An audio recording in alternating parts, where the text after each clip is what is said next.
추수감사절을 잘 지내셨습니까? 네. 각각 가족들도 만나고 또 평소에 계획했던 여행도 하시고 다양한 시간을 보내셨을 줄 믿습니다. 그런데 얼마나 감사한지요. 많은 감사거리가 있지만 이 메마른 캘리포니아에 계속 추수감사주일에 이렇게 비를 주셔서 얼마나 감사했는지 모릅니다. 어제는 순복음 기도원을 갔는데 가는 길 내내 그렇게 비가 오는데 프리베이에서 전혀 그게 바드가 되지 않고 너무 감사하더라고요. 그곳에는 우리 한부모 치유 수련회가 열리고 있었습니다. 우리 가족들과 우리 성도님들과 함께 거길 갔지 않습니까? 갔는데 너무너무 또 감사한 것이 사실 한부모가 자녀 양육하며 살기가 만만치 않거든요. 이 이민자의 생활 어디 녹록합니까? 의지할 것 또 어디 공급받는 것 제대로 없습니다. 하나님이 그 마음을 아시고 부족하지만 우리 교회와 특별히 우리 유효정 목사님 통해서 이 사역을 허락하셨는데 그곳에서 정말 가뭄 속의 단비처럼 우리 참석자들 가운데 은혜가 쏟아지는데 얼마나 감사한지 모릅니다.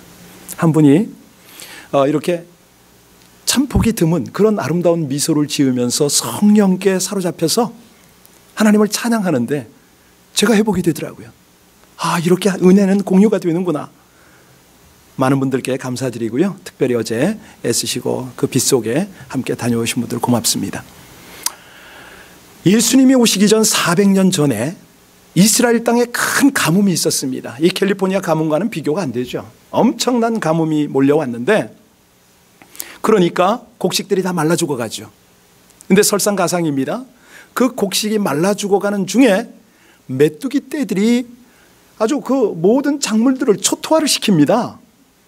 메뚜기라는 종류는 다 왔어요. 황충이 오고 팥중이가 오고 왜 늦이라고 있어요. 뭐 이런 것들. 각종 메뚜기가 몰려와서 이 곡식들을 완전히 초토화를 시키는데 초목피근이라고 그러죠. 나무, 풀 할 것 없이 몽땅 다 갉아먹습니다. 여러분, 자 그러면 사람들의 입장, 이스라엘 백성들의 입장은 어떨까요? 죽을 날만 기다리는 거죠. 다 먹어치웠으니까. 이거를 요엘 선지서는 1장에서 메뚜기 재앙이다 이렇게 말했습니다.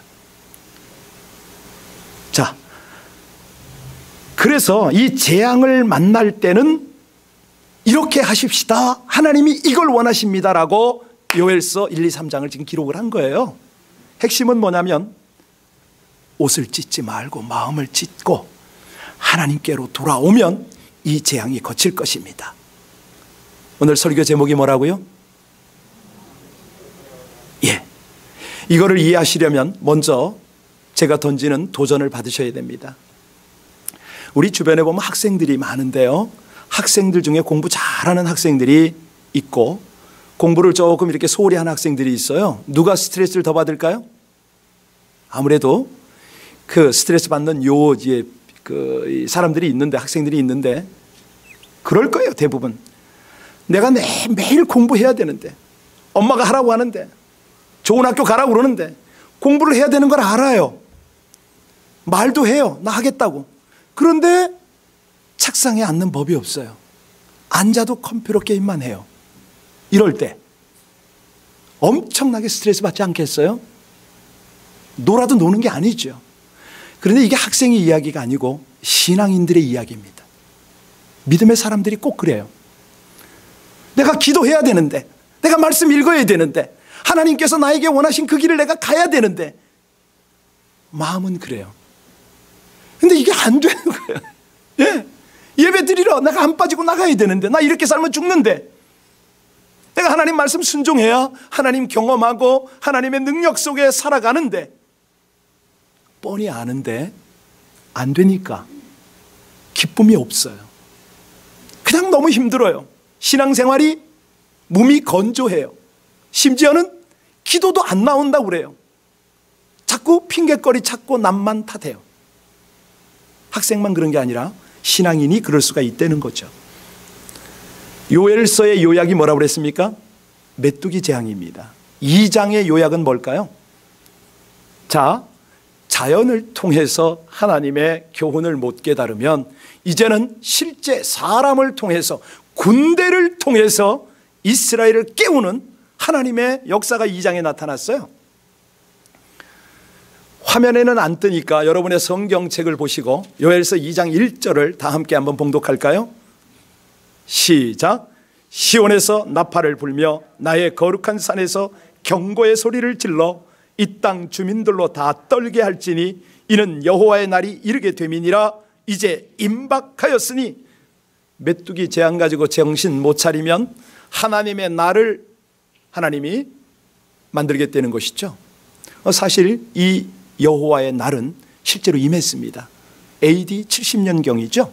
그때 로마 장군 티투스가 이스라엘을 침략해 온 겁니다. 와가지고 아주 단시간 내에 얼마를 죽였느냐?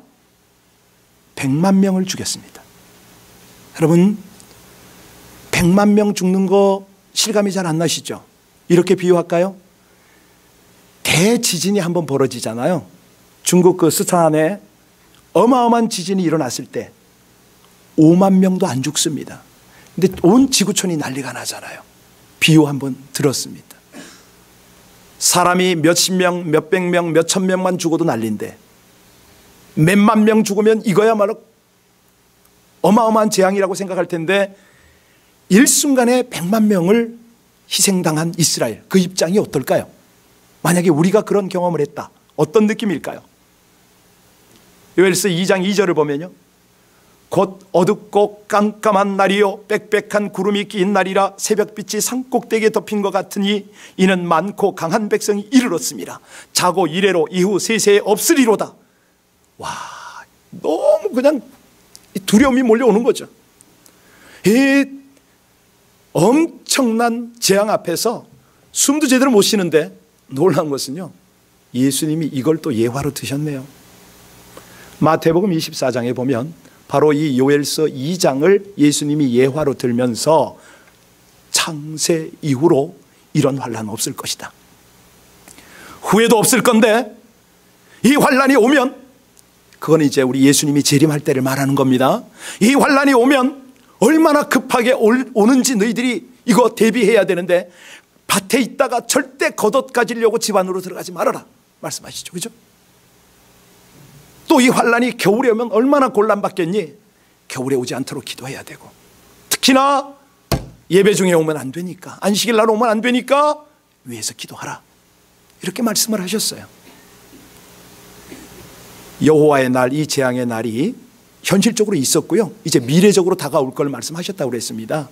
자, 그렇다면 이 말씀을 하시는 하나님이 도대체 무엇을 기도하라고 했는가? 오늘 본문 속으로 들어가겠습니다. 먼저 12절로 13절 같이 읽을까요? 함께 봉독합니다. 12절로 13절 같이 읽습니다. 시작.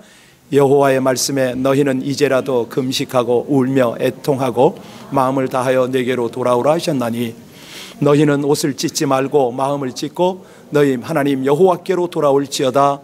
그는 은혜로우시며 자비로우시며 노하기를 더디하시며 인애가 크시사 뜻을 돌이켜 재앙을 내리지 아니하시나니. 이 말씀을 보면 분명 하나님의 의도가 우리는 느껴집니다. 여러분, 뭘 느끼세요? 우리 하나님 심판을 원하세요? 아니지요. 은혜를 주시고 싶으신 거죠. 심판을 하시겠다고 이미 말씀하셨으니 심판하면 그만인데 왜 이렇게 애걸복걸하고 여러분과 저에게 이렇게 안타까움을 쏟으십니까?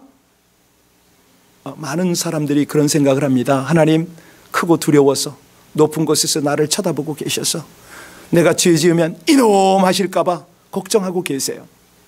내가 죄 지으면 어떤 죄를 짓나 보자 하고 눈을 부릅뜨고 그렇게 쳐다보시는 하나님으로 생각하는 분이 더러 계시단 말이에요. 아니에요. 우리 하나님은요, 끊임없이 설득하세요. 계속 감동을 주려고 그러세요. 계속 은혜를 베풀고 싶어 하세요. 아니, 용서하시고 싶은 게 목적이에요. 회복하고 싶은 게 목적이에요. 더 나아가서는 장차 하늘나라에서 내 백성이 면류관을 받고 상급을 받게 하는 것이 그분의 목적이란 말이에요. 그래서 이렇게 하면 너에겐 내가 상을 내릴 것이고, 너 이렇게 내가 예비한 것 지키지 못하면 내가 벌을 줄 수밖에 없구나. 그런데 우리가 그걸 알면서도 벌 받는 자리로 가면 하나님이 그걸 내버려 주시지를 못해요. 사랑이니까. 어떻게 해서든지 또다시 상 받는 자리로 되돌려 오시는 분이 우리 하나님이시라는 거예요. 그 방법이 오늘 13절에 나왔습니다. 서두 부분을 잘 보시기 바랍니다. 너희는 무엇을 찢지 말고 뭐를 찢으라고요? 이게 왜 이런 말씀을 하시냐면, 이 시대가 어떤 시대냐면요, 죄를 부끄러워합니까? 아니에요. 죄가 부끄러운 걸 몰라요. 뭘 두려워할까요? 죄가 발각되는 걸 두려워해요. 아시겠어요? 죄 짓는 건 개의치 않는단 말이죠. 그러면서 내 실수한 거, 내 허물한 거, 이게 드러날까 봐 전전긍긍해요. 전전긍긍 정도가 아니죠. 어떻게 하면 합리화를 시킬까? 죄 없는 사람들 괴롭히죠. 여러분, 솔직히 우리 가슴에 손 얹고 대답할까요? 은밀하게 죄 지으면, 남에게 들키지 않으면 이거 지나가도 된다라고 생각하는 분 많죠? 저도 그래요. 저도 목사니까 허물이 많죠. 실수가 많죠. 안 들키고 지나갔으면 좋겠어요. 우리 이 시대가요, 공중파 가만히 보세요. 청년들이 혼전, 외도 그냥 거침없이 말해요. 난 남자 몇 명 사귀었다고. 군대 갔는데 나 못 기다리고 돌아섰다고. 보통이에요. 아니, 정상적 부부가 애인 하나 없는 것이 무슨 수치처럼 애인 있다고 당당히 말해요. 여러분, 이게 떳떳한 겁니까? 바른 겁니까? 어떻게 생각하세요? 하나님은 상관하지 않습니다. 각각 자기의 소견에 옳은 대로 살아가는 것이 이 시대의 모습이라는 거죠. 지금 저를 포함해서 여기 한 분도 자유로울 사람 없습니다. 그렇죠? 그래서 하나님이 오늘 옷을 찢지 말고 마음을 좀 찢어라, 이건 무슨 얘기냐면, 외형적 변화를 그거 가지고 너희들 멈추지 말라는 겁니다. 내면적 변화를 한번 시도해봐라, 이 뜻 아니겠어요? 내면적 변화가 수반되지 않는 외형적 변화는 위선이다. 그렇죠? 위선이죠. 겉으로 아무리 거룩한 척 해보세요. 가식적으로, 형식적으로 죄를 고백해 보세요. 그게 어떻게 회개가 됩니까? 아니죠. 요엘이 사역하고 있던 그 시대는요, 유대인들이 회개할 때 옷을 많이 찢었습니다. 베옷을 찢고 옷을 찢고 난리를 부렸어요. 죄를 뒤집어 쓰고. 그때만 그럴까요? 이 시대요, 하나도 나은 거 없습니다. 신앙생활하는 분들 가만히 보세요. 옷 찢는 훈련 참 많이 합니다. 옷 찢는 훈련 참 많이 하세요. 왜? 교회를 다니는데 겉모습 다듬는 것만 알아요. 사람들이 얼마나 교묘한지 아세요? 내가 굳이 제자 양육 안 받아도 된다는 거죠. 내가 예전에 다 해봤던 거다. 성경 공부 나만큼 해보라고 그래요. 전도 훈련 뭐 그렇게 중요하냐. 이런 거 필요하기 때문에 다 하나님이 허락하신 건데 게을러요. 참여 안 해요. 그런데도 떳떳해요. 익숙해요. 이렇게 하는 게 다인 줄 알아요. 아니, 외형도 안 돼 있다, 이 말씀을 말씀드리는 겁니다. 내면은 둘째치고. 그런데요, 다른 사람의 기도를 들으면서 어떻게 하는지 아세요? 특정한 어휘, 말투, 이거 흉내냅니다. 배우죠. 나쁜 거 아니죠. 뭐냐면 진실한 마음이 중요한데, 교회 이런저런 행사에 참여합니다. 어려운 일 아니에요. 물론 이런 외형적 모습을 보면 와, 저분 신앙 성숙한 것 같아, 외적으로 보여줄 수는 있어요. 근데 사실이요, 우리 냉정하게 한번 말씀드려 볼까요? 바깥으로는 그렇게 보일지라도 내면은 얼마나 고통스럽습니까? 자기가 알잖아요. 우리는 영혼이 있기 때문에 내 영혼이 그걸 감출 수가 없어요. 진실한 성도는요, 이럴 때 영적 고통을 받습니다. 그러면 우리가 이 죄 때문에 이렇게 아픔을 당할 때 우리가 기댈 언덕은 뭐죠? 우리를 극진히 사랑하는 하나님의 사랑, 하나님의 긍휼밖에는 우리가 의지할 데가 없어요. 왜냐하면 내 자신의 노력으로는 이 고통의 늪을 헤어나올 수가 없으니까.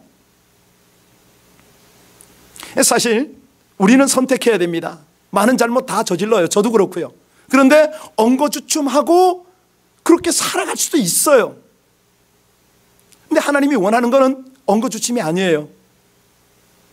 다 알아요.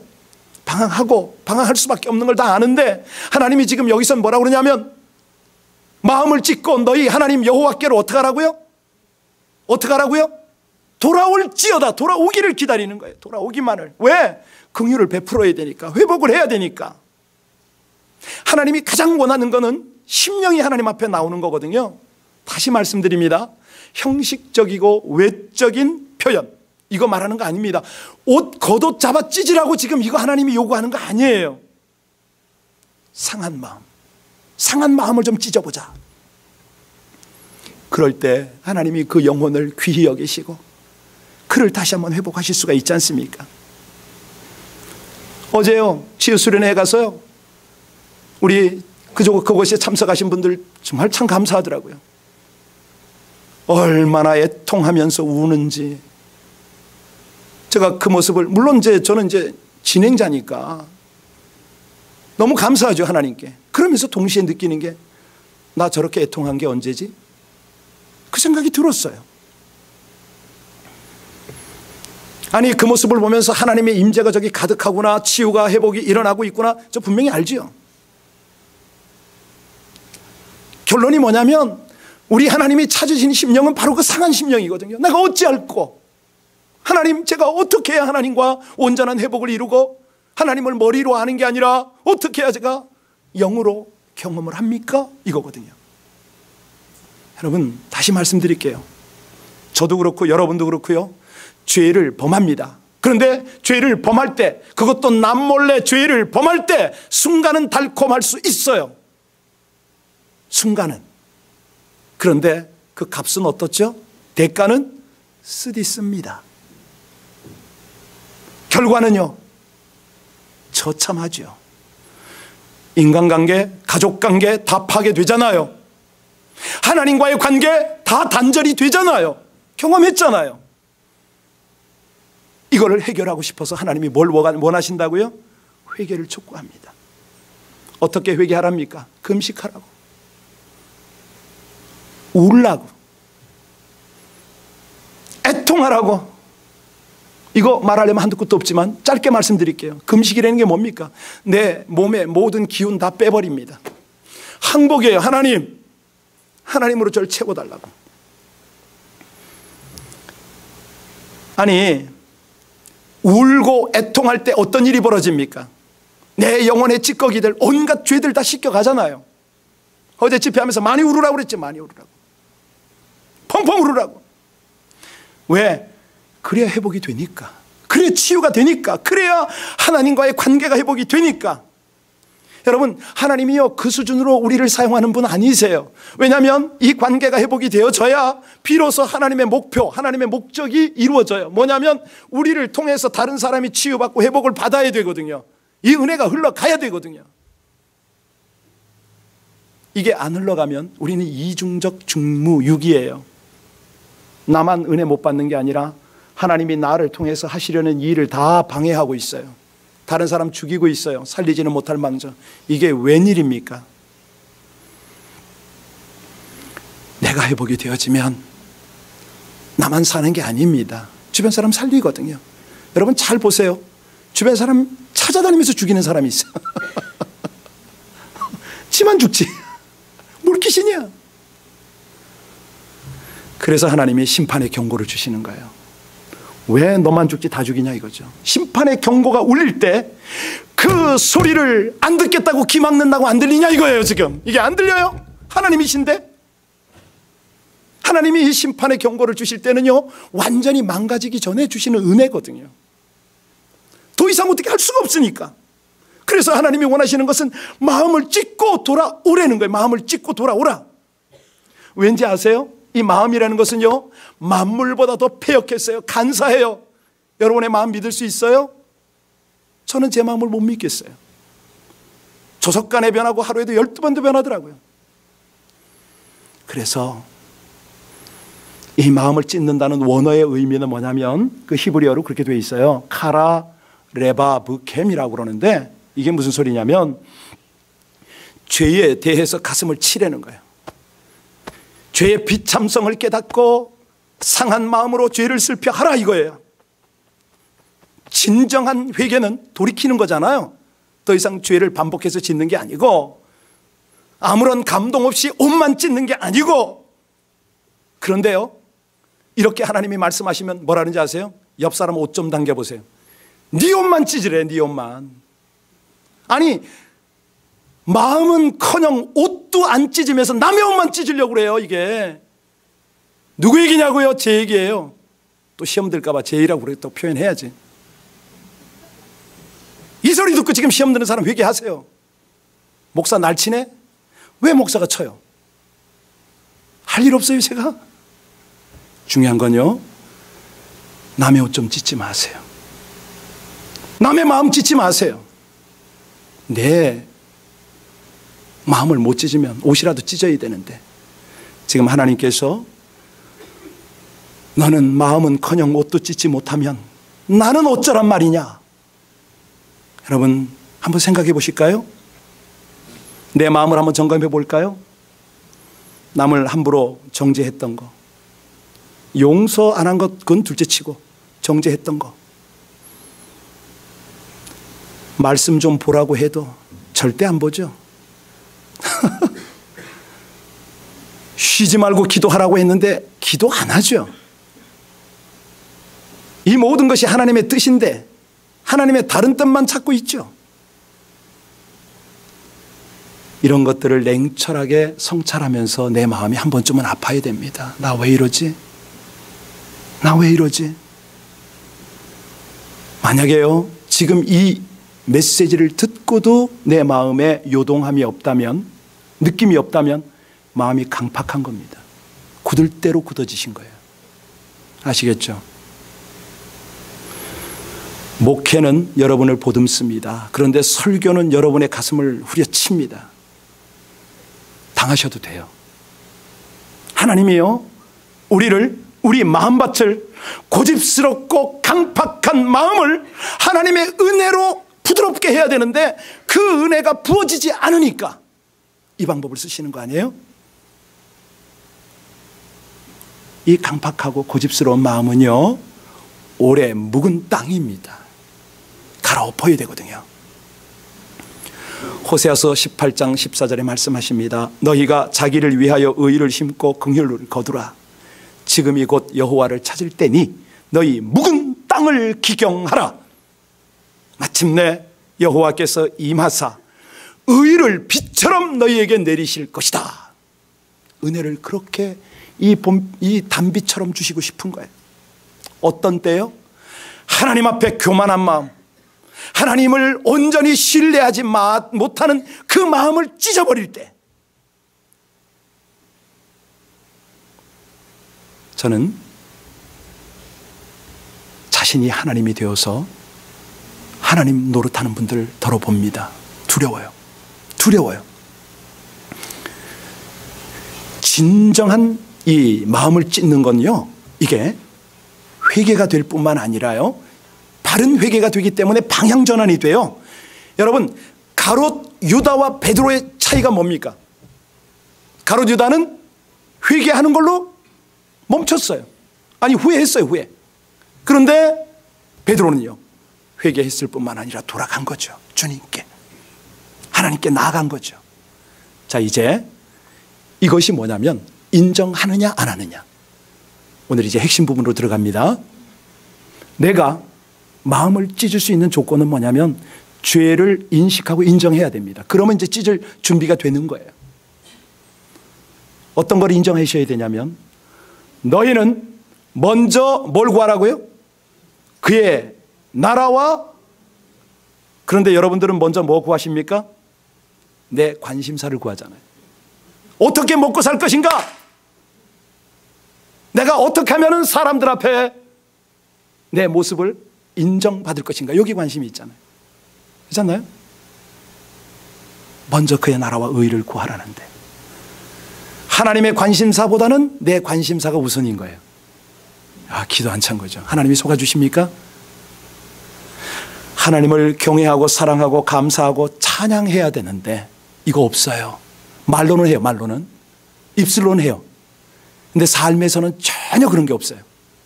사람들이 나한테 감사해야 돼요. 내가 먼저 사람들로부터 섬김을 받아야 돼요. 여러분, 이스라엘의 제단은요, 적어도 늘 불이 타고 있었던 거 아세요? 불이 꺼지지 않습니다.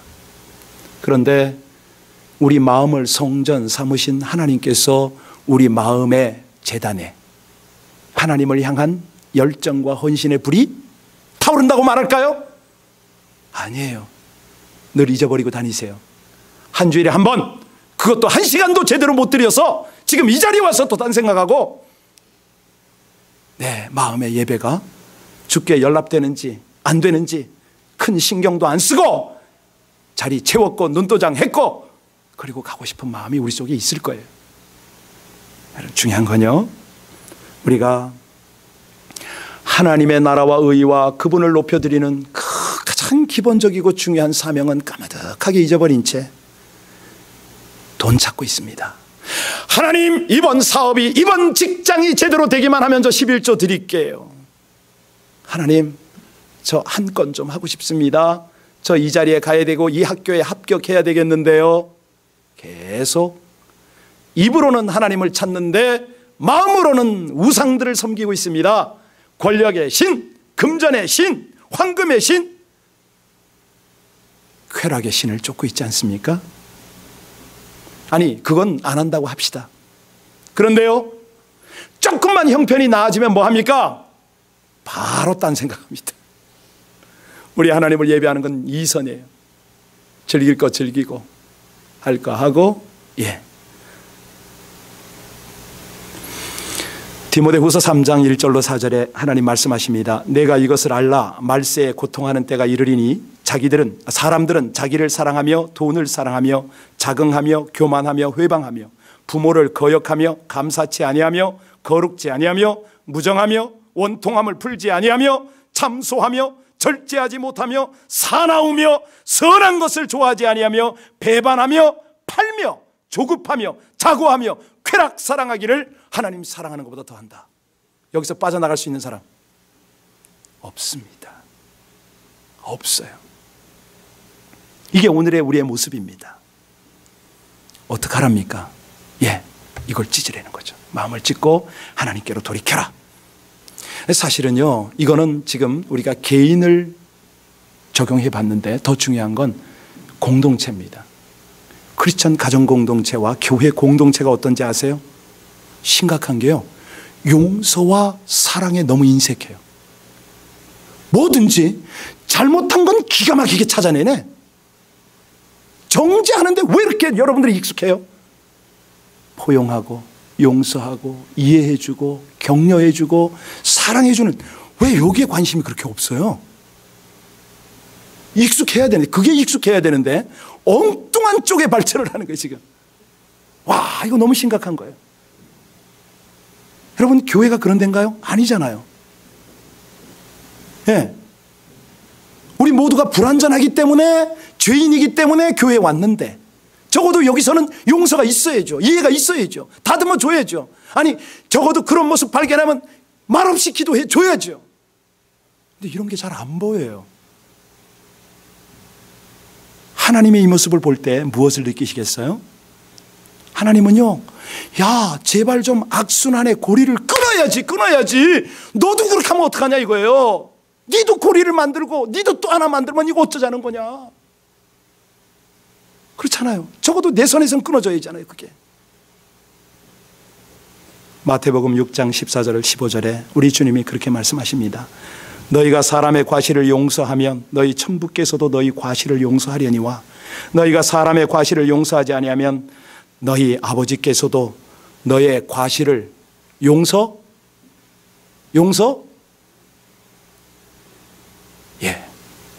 제 말이 아니고요, 하나님 말씀하셨습니다. 사람들이 언제나 주머니에, 이 옷에 주머니를 2개 차고 다니죠. 앞주머니, 여긴요 남의 허물만 가득 채웁니다. 잘 보여줘요. 잘 말해요. 근데 내 허물은요, 늘 뒤에다 채우고 다녀요. 안 보이게 감춰요. 이게 사람이에요. 그래서 우리 예수님이 하도 설득하다 안 되니까, 야, 제발 좀 비판하지 말아라. 너도 모르는 새 비판받을 거야. 비판받지 않으려거든 비판하지 말고, 너희가 비판한 그 비판을 너도 그대로 받을 것인데, 네가 헤아렸냐? 그대로 너도 헤아림을 받을 건데 어떡할 거냐? 네 눈 속에 있는 들보는 보지 못하고 형제 눈 속에 있는 티를 자꾸 빼라고 그러니 이거 어떡하면 좋으냐? 우리 주님의 말씀이에요. 자, 그래서 방법이 없으니까 돌아오라고 그러셨습니다. 내게로 돌아오라. 우리가 이걸 인정해야 되거든요. 하나만 더 할게요. 우리가 뭘 하나님께 인정해야 되냐면, 여러분들의 기도 생활과 말씀 생활을 어떻게 하시는지 지금 말없이 우리를 지켜보시는 하나님 앞에 인정할 거 인정해야 됩니다. 기도가 뭡니까? 영적 호흡이거든요. 다시 말씀드립니다. 여기 기도하지 않는 분들 신앙생활 몇십 년 해도 소용없어요. 영적 식물 인간이에요. 안 그렇습니까? 여러분들 무시하는 게 아니고요. 그렇잖아요. 아니, 기도로 하나님과 교제가 되질 않는데 무슨 나이가 무슨 관계예요? 직분이 무슨 관계예요? 우리 주님 늘 부탁하시죠. 쉬지 말고 기도해라. 기도를 멈추면 너는 영적인 생명이 없는 거고, 아니, 생명이 연약한 거죠. 기도를 멈추면 그건 죄야. 왜냐하면 기도를 해야 하나님과 교제가 이루어지니까. 여러분, 지금 국가가 어수선하고요, 이 시장 경제가 복잡하면 할수록요, 기도해야 돼요. 하나님의 뜻을 깨달아야 돼요. 기도하면 알려주시니까. 그런데 남의 소리 듣고 이곳저곳 정보 취합해가지고 그저 남들 흘러가는 대로 그냥 아무 생각 없이 끌려다니네요. 대책이 없죠. 기도 없이 하나님 앞에 나갈 수 있습니까? 기도 없이 하나님의 인도 받을 수 있습니까? 그래서 기도하려는 거 아닙니까? 근데 더러는 이런 분이 계세요. 엊그저께도 그러더라고요. 목사님, 저 기도해야 되는데요, 앉으면 기도가 꽉 막혀요. 이거 어떡하죠? 왜 막힙니까? 안 하니까. 기도에 대한 진정한 갈증이 없으니까. 정 안 되면 주기도 문이라도 반복하면 되잖아요. 얼마나 좋은 기도를 가르쳐 주셨는데 10번, 20번, 100번이라도 해보세요. 어떤 역사가 일어나는가? 에베소서 6장 18절에 말씀하십니다. 모든 기도와 간구로 하되 무시로 성령 안에서 기도하고 이를 위하여 깨어서 구하기를 항상 힘쓰며 여러 성도들을 위하여 구하고, 이렇게 되어 있습니다. 성도들을 위해서 구하면요, 복이 여러분들을 통해서 흘러가요. 여러분들에게 영역이 생겨요. 영권이 생겨요. 저절로. 말씀도 그렇습니다. 말씀.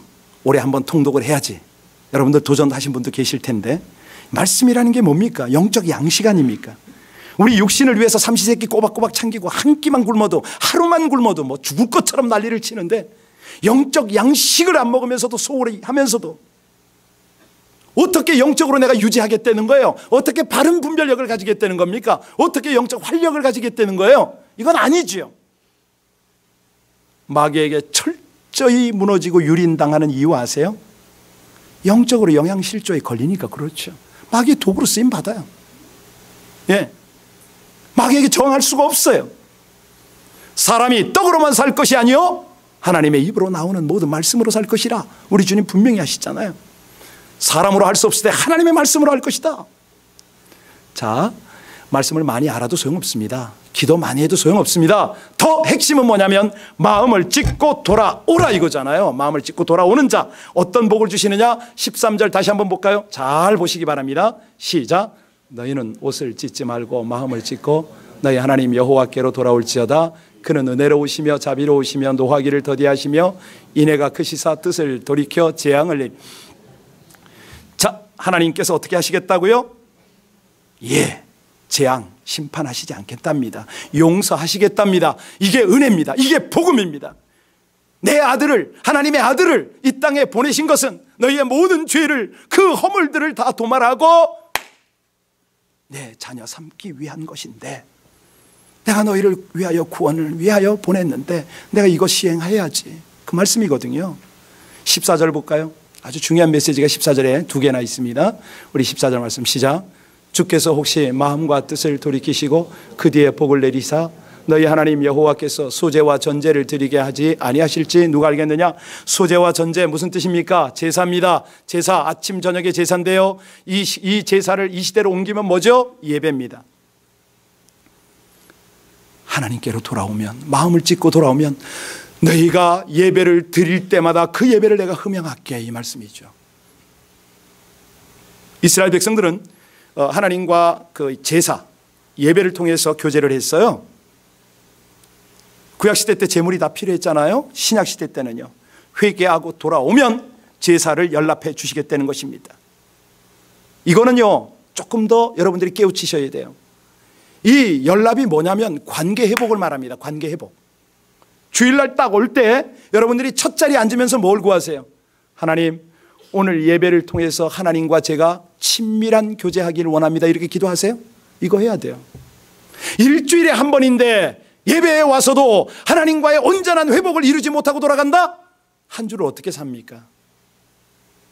예배에서 관계 회복을 하고 그 하나님과 함께 출발을 하셔야 되는 거 아니에요? 그럴 때 힘이 있죠. 지혜를 얻죠. 능력을 따라 살아가죠. 14절 가만히 보세요. 또 하나 있습니다. 우리에게 복을 주신다고 그랬잖아요. 여러분, 이 하나님의 마음을 잘 이해하셔야 됩니다. 왜 이렇게 재앙을 강조하실까? 그냥 한 번에 쏟아 부으면 되는데, 말없이 부어도 되고 경고했으니까 마땅히 붓기만 하면 되는데 왜 자꾸 재앙을 강조하세요? 재앙으로 치리하지 않으시려니까. 그래서 이걸 강조하는 거 아닙니까? 제발 좀 내가 재앙 내리지 않도록 마음 찢고 돌아오면 안 되냐? 돌아와. 아니, 돌아오기만 하면 그걸로 끝나는 게 아니고 내가 예비한 걸 네가 경험해야 되지 않겠냐? 그래야 내가 너의 하나님이 되지. 이 말씀 아닙니까? 우리 하나님은요, 복을 내리시는 게 목적이잖아요. 여러분, 우리가 잘못하고 저주를 받을 때는 몇 대까지 저주가 임한다고요? 3, 4대까지 저주가 임합니다. 그런데 하나님께 복을 받으면 몇 대까지 복을 받아요? 1000대. 알기는 잘하시네. 알긴 잘하세요. 근데 복은 알기는 합시다. 내일 묵상하게 될 19절에 보면요, 물질적 복을 받습니다. 이 하나님과의 회복이 일어나면 물질적 복이 확 와요. 이 메뚜기로 황폐해진 그 초목 모든 게 다 갉아먹어서 아무것도 없는 그곳에서 포도주와 기름으로 흡족하도록 하나님이 만들어주세요. 근데 이제 문제는 뭐냐면 이때 주의해야 될 게 있어요. 이 물질을 부어주실 때 이거 관리가 잘 돼야 되는데 어떻게 해서 우리가 관리를 못하냐면 내 걸로 생각해서 관리가 안 되는 겁니다. 조심하세요. 그게 하나님 거라고 인정을 해야 돼요. 하나님의 관점으로 관리를 할 줄 알아야 돼요. 내 거라고 생각하는 그 순간부터 또 물질이 힘이 되네요. 하나님 안 보여요 또. 예. 그래서 그냥 하나님 의지하지 않고 불경에 빠져버리죠. 그러면 어떡합니까? 하나님은 물질을 거둬 가셔야죠. 정신 차리게 해야 되니까. 내일 보게 될 19절 20절에 계속 보시면요, 국가적 안녕의 복을 주십니다. 하나님이요, 이 외국 군대를 몽둥이로 쓰셨는데 메뚜기보다 더 큰 위력의 그런 군대들을 동원하셨는데 이제는요, 그 원수들을 다 몰아내 주세요. 아니, 육으로 보이는 군대 말고요, 영적 군대 말하는 거예요. 한국이 이 위기 속에서 빠져나갈 수 있는 방법은 딱 하나밖에 없어요. 모든 성도가 나부터, 모든 교회가 우리 교회부터, 모든 목사가 나부터 하나님 앞에 마음을 찢고 돌아오면요, 하나님의 계시가 보여요. 그때부터 마음 찢고 기도하는데 그게 무슨 해결책이냐고요? 다른 방법이 없어요. 영적인 모든 세력을 하나님이 멸해 주셔야 돼요. 그러면 이 위기가 기회가 되어서 새로운 하나님의 역사가 일어나는 것이죠. 하나님 새 일 행하세요. 그래서 이런 과정을 허락하신 거죠. 자, 내일 보실 25절 보세요. 거기 보면요, 잃어버린 나를 회복하시는 은총을 주십니다. 하나님을 떠나 살다가 얼마나 상처받고 얼마나 시간과 재물을 낭비했습니까? 이거를 회복할 수 있는 길은 하나님밖에 없어요. 마음을 찢고 돌아오면 하나님이 이걸 회복해 주시겠다는 거예요. 잃어버린 기회 다시 회복하시겠다는 거예요. 아니 새 것으로 채워주시겠다는 거죠. 마지막 27절을 보시면요, 그 하나님이 너의 하나님이 되어주시고 항상 성령으로 임재하셔서 은사와 능력으로 함께 하시겠다 이렇게 나오잖아요. 이게 요엘서입니다. 기가 막힌 거죠. 자, 추수감사절 다음 주일날 왜 이런 설교를 하느냐, 여러분 잘 깨우치셔야 됩니다. 오곡백과 아름다운 풍성한 추수를 보고 누가 기쁘죠? 사람이 기뻐요. 하나님의 은혜를 주셔서 이렇게 좋은 소출을, 큰 풍작을 이뤘으니 사람들이 기뻐요. 농부가 기뻐요. 근데 하나님은 뭘 기뻐할까요? 여러분이에요. 여러분의 신앙이 하나님을 향하여 마음을 찢고, 제발 남의 옷 찢지 말고 지 옷 찢고 지 마음 찢고 돌아와서 성숙한 신앙인이 되면 하나님이 여러분이 성숙한 알곡이라고 인정하시기 때문에 그게 기쁜 거예요. 깨달아지십니까? 그거예요. 여러분, 어린아이 신앙을 떨쳐버리셔야 됩니다. 하나님 아버지의 이 귀한 의도를 아셔야 됩니다. 누가 여러분에게 계속 찔러대고 그러면요, 알았다고, 내 마음 찢겠다고 그러세요. 그냥 반응하지 마세요. 뭐 어떻게 해요? 하나님이 하시는데. 우리가요, 알곡 추수를 기대하시고 기뻐하시는 그 하나님, 그 하나님의 마음에 딱 참여해 보세요. 무슨 일이 벌어지죠? 내가 알차잖아요. 내가 먼저 풍성함을 경험하잖아요. 하나님께 영광 돌리려고 했더니 내가 먼저 그 하나님의 영광 속에서 마음껏 누리잖아요. 이게 우리 하나님이세요. 그렇게 하세요. 역사하세요. 혹시 이 자리에 내가 어떤 죄에 빠져가지고 이게 도대체 못 나가겠다, 나 도대체 이거 뭐 방법이 없다, 그때는요 울면 돼요. 하나님, 나 돌아가기 너무 힘든데요. 그냥 우세요. 눈물 안 나온다고요? 성령님께 구하세요. 나 돌아가고 싶다고, 내 마음을 좀 찢고 싶다고. 내가 마음을 찢으려고 마음을 먹을 때, 그렇게 하나님 앞에 나의 마음을 올려드릴 때 하나님이 뭐 하시겠어요? 얼마나 기대하시겠어요? 지금 이 찬송이 우리의 고백이 되었으면 참 좋겠는데요. 찬송가 한번 좀 띄워주시겠습니까? 527장인데 여러분, 기도하는 마음으로 하나님의 나라와 의를 구하지 못하고 무엇보다도 남의 옷을 찢고 남의 마음을 찢으려고 했던 나의 악한 모습들, 이런 거 좀 내려놓으시고요, 하나님 앞에서 기도보다 말씀보다 사람의 생각, 사람의 영향 받았던 거, 이거 좀 회개하시고요. 이 찬송 다 같이 하고 함께 기도하시겠습니다.